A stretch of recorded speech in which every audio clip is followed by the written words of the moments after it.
Hi there, this is Alfred Lyon coming at you with another car review. So while my car is in the shop, Lexus of Roseville was nice enough to loan me this 2019 ES350. I know a lot of people, I'm going to say first off, a lot of people hate this front grille, but as a machinist and a cutting tool grinder, I would say that this has a lot of great features. I really think that the grill and the way it's designed is, it's big, and people don't like it, but I think it's growing on me. I didn't like it at first either, and there's so much attention to detail and the lighting and everything here. When you turn the wheel to the right, and the light, this light here comes on and brightens up that area. Same thing for the left. I mean, it's just a really neat lighting system. This is layman's, right? I'm not a professional at cars and stuff like that. I can just tell you what I think about it. So I drove it to Palo Alto from Roseville, so that's probably about round trip, a couple hundred miles and plus for driving around. And this thing handles great. I think they have something like 302 horsepower now in their V6 for the ES. It used to have like 268. So it's obviously very peppy, and actually feels fairly powerful when you put the gas pedal down. So the first thing you notice when you enter is Lexus's usual attention to detail.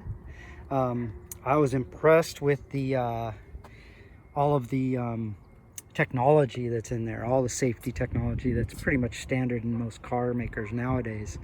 I did a review not too long ago on a Ford Fusion, and one of the things I didn't like was when you sat in it, it would when you turned it off, it would back you up. So then when you did try to go in and turn it on, you had to kind of struggle, if you're short like me, to reach to the brake pedal to turn it on. Well, these guys here, what they did, and you know what, it might be that way in the Fusion as well, but all you got to do is either put your seatbelt on or touch the button the first time, touch it once, and everything lowers. It's hard to see, but it all lowers, and all those bells and lights come on, and you're immediately right up at the brake pedal or wherever you had it set, so you can go ahead and fire it up, and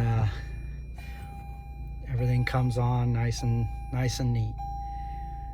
So one of the cool features that most people don't like about these cars is the this touchpad, this thing here. Instead of having the touch screen or the old handle, it used to have like a mouse handle on the generations a little bit before. But I really got used to it, being able to navigate, with this thing and find all the different things that you need to find, and go through your settings and do all the fun stuff. They do have these immediate buttons, so you can hit that and immediately go right back to your map. So it worked out really easy. I also like that the climate control is still built into the dash. It has this neat little feature. Of course it's digital, but it looks like the old style rolling digits here, so it's pretty neat. It's silly, but it is kind of a cool little feature. I also like that the radio tuner or XM or whatever you want to use is built in, so you got your tune, so you can turn the channels just by doing that, and volume and everything, just like the old days, which is kind of neat. And everything built in. They still have a CD player. It's probably multi-disc.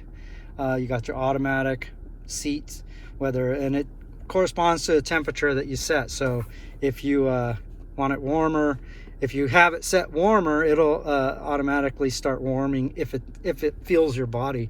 I was on the long trip and realized that at one point the cooling fans came on my back, and I was actually getting warm on my back, so it knew. So that was pretty neat. Let's see what else that I thought was cool. It has the sport mode and eco, and all this is up here. I think when I tested the RAV4, what I didn't like was it was way down low and I felt like that was kind of a hard place to reach it if I wanted to change it. This thing automatically switches from eco mode to normal mode just by hitting the gas, and you can put it in sport. I actually preferred normal mode. Also, it has a traction control off there, so for if you're using chains and whatnot like that. It is front wheel drive, so it's not you can't really get crazy, but it is pretty quick. Like I say, all these buttons are really nice. You can go through, let's see here, you can go through the different features as far as all your safety features. What do you got? You got lane center, steering assist, alerts for the lane departure, how sensitive you want, pre-collision. What else? It's got the, I can't see what that is. Oh, that's the blind spot monitoring, which I really like. And parking assist. Oh, I don't know if that's what that is, but at any rate, it does have parking assist, sensors and whatnot. Let's see, and tons of other stuff. And then we got, let's see, that's for if you had your adaptive cruise on. It shows if you have another car in front of you, and you can adjust the sensitivity of the adaptive cruise right there on the steering wheel, and I think that's really neat. I think that's a great, and you can turn your lane departure off too if you don't want it. I thought that was a great idea to have that kind of thing there. Of course, your radio over there, and your if you wanted your compass, and then your range and all that. It really did average about 26 miles per. Or that's it. That's not the time. Let's see, what did it average? Well, there is a somewhere. I think it's over here. You can see what it averaged on the gas and stuff like that. But I think it was around 25 or something like that average. So, and then it has the electronic parking brake, which works really well. You can see it says that it's on. I did some cliff, some inclines and whatnot, and turned it off, and it comes on, and it's just great. Of course, it has the paddle shifters. I didn't bother using. I've never been impressed with paddle shifters, but that's just me. Let's see what else. You can shift it yourself on the shifter as well, which is actually, if I'm doing it manually in my car, I prefer to do it that way, because my GS is the same way. It has plenty of room in here with a couple of, you got your outlet and whatnot, and then you also have one up here. You got another outlet right here for USB and aux input. And let's see what else we got going. The trunk is fairly ample, so we'll do that, and then we'll go ahead and look at the engine too. So the trunk space is pretty amazing in here. If you Google it, you'll find out its exact size, but easily you could fit 2 large suitcases and carry-ons and whatnot like that. It's pretty impressive, much larger than my GS. And then the doors, I mean, this is a newer car. My 2008 sounds nice and firm when you close the doors.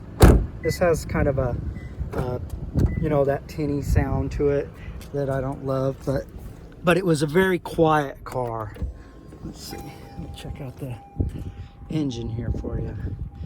Of course, it's hard to see because of the engine cover, but in this V6, my daughter had an ES350, and it was impossible. Well, it wasn't impossible, I was able to do it, but it was difficult to reach the back 3 plugs, and I know you can't really see it, but they're not terrible. You can actually reach those without having to remove the intake plenum, which is plastic now, which is that's just the way it is. And then of course you got your front stuff here, and everything is of course super easy to access on the front ones, so that's pretty nice. But yeah, nice little interior thing. It's not too covered up like most, like on my Lexus, you open the thing up, it's all covered. And this one, everything is fairly accessible, and I thought that was good because, a lot of times those covers do just trap heat and make it difficult to remove things, when you're working on it. But it seems pretty good. Front wheel drive is not my favorite for working on. Anything you're going to work on in the front of the engine is near impossible to get to. What with it's just impossible. But be that as it may, it's still pretty good. You can do all your own maintenance. You should be able to do plugs. You should be able to do your own oil changes. Air filter is really easy to get to. Batteries right there. It's not a remote location battery, which is nice. Throttle body's right there. Be fairly easy to clean. So, you know, MAF sensor, everything seems to be very accessible. So this is something that I look at when I'm looking at cars. And then a real nice and let you know what kind of oil you use. All right, so that's pretty nice. Let's see. So other than that, I mean, it was just a really nice car. It handled well, and all the features that you would want on a luxury car are there, I think. So good luck, and I hope that this is useful. If not, maybe leave comments in the bottom and I can answer some other questions if I haven't answered any right now. All right, good luck. Okay, there was one really neat feature that I forgot to mention. So here we are inside the car, and most Lexuses, I think, unless they're convertible, have sunroofs. So this one here, I was pretty impressed because not only does it have the main sunroof, but also has one for the rear passengers. So that's pretty neat. That was something I thought was kind of a very cool little addition. I don't know how long they've been doing that. Probably you guys do. But I think it's neat. You know, if you were in a city or something like that and you wanted to look up and see the buildings, or in the mountains and want to look at, and you were in the back and wanted to see the trees and whatnot like that, it's pretty neat to be able to have that available. So I forgot to mention that in the first part. So there it is, and it's pretty neat. All right.